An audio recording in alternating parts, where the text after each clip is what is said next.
We have big news out of Toronto. Max Domi is staying. We'll discuss his contract and what this means for the rest of the roster coming up next. Well, welcome back to another video here at Top Shelf Hockey. As I mentioned, Max Domi has come to terms with the Toronto Maple Leafs on our new contract extension.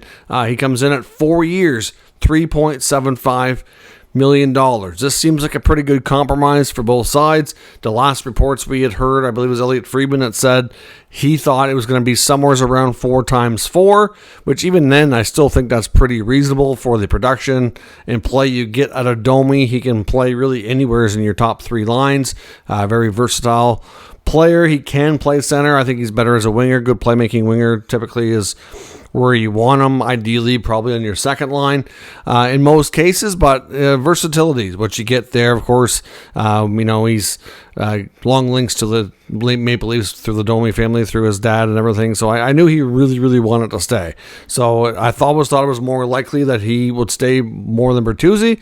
Doesn't mean Bertuzzi won't. This contract, I would say, is very fair, like I said, for what he brings.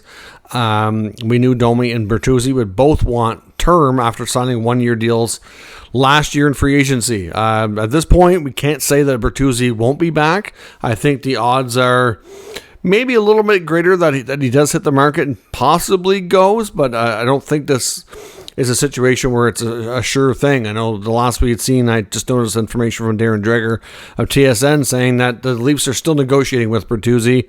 I know he's looking for term too. There was reports saying that he would be willing to give a little bit on the dollar side of it if he gets the term that he wants. So I think just like Domi, he's looking for security. So I think he's going to want 4 or 5 years as well. And we'll come down a little bit on price. Maybe it's 4 times 4.5. Maybe it's 5 times 4.5. I'm not sure what it's going to be.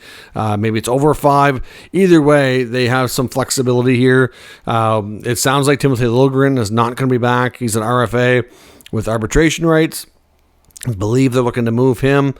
So they are trying to sign Chris Tanev as well. We saw yesterday they acquired his rights from the Dallas Stars, which they're believed to be doing like a long-term deal, which is, I know a lot of other teams don't seem to be too happy about, because it's believed that they're going to give somebody who's entering their mid-30s possibly 6-7 year deal, which is crazy to think he's going to play that long, but regardless of the fact, they do seem to be down the path of getting him done. And I said there's still some hope for Bertuzzi. We don't know yet. Of course, we don't really know what the plan is yet with Mitch Marner. If they do a Marner trade, that's going to probably free up a lot of money, depending on what the return is.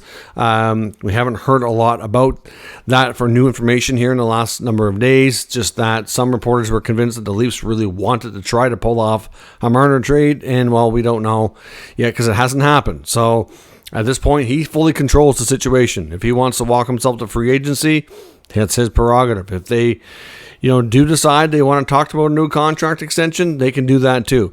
Obviously, a lot of this lies in Marner's camp and court to make the decision, so we'll have to see on that. So lots of other moving parts here with Toronto. They still need a backup goaltender or a tandem goaltender is what they're looking for to work with Joseph Woll. So we'll have to see what they end up deciding. But this Domi contract, very fair, and it gives them some good flexibility to fill out the rest of the roster, regardless of what happens with any of their big-ticket players like Marner. So let me know your thoughts on this contract signing down in the comments. We'll discuss further. Lots more other news around the NHL, including some buyouts, still lots of rumors about trades, so stay tuned. There's plenty of other content coming to the channel today as well. Thanks very much for watching. I'll catch you next time.